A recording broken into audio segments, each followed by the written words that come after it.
Vita ny fiandohany ity volana Jolay ity ny famindram-pahefana ateo amin'ny filoha vaovao sy ny filoha teo aloha ho an'ny fitantanana ny Lions Club International Sampana Tomasina district 403B.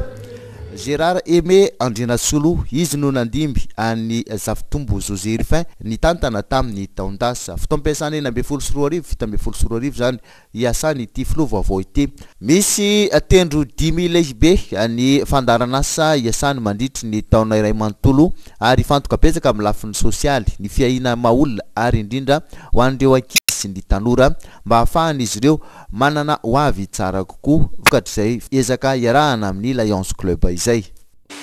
Amin'ny mandat zany tena misy an'le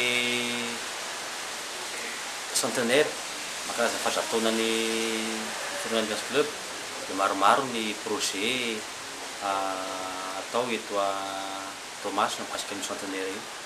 Voalohany moa zany de mikasika ny formation de hisy ny resaka œuvre pérenne zany hoe asa soa atao maharitra amin'ny tanora sy ny mikasika ny tontolo iainana, mikasika ny fahasalamana indrindra ary ny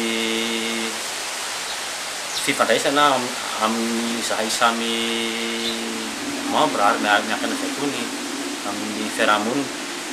De misy moa zany ny fitadiavam-bola satria marihana fa ny Lions Club eto amin'izao tontolo izao dia tsy manam-bola fa mitady vola, manao hetsika atana vola fa nanaovana asa soa ho an'ny fiarahamonina. De ezaka koa zay tena marina hampitombo ny mpikambana misy ao aminay.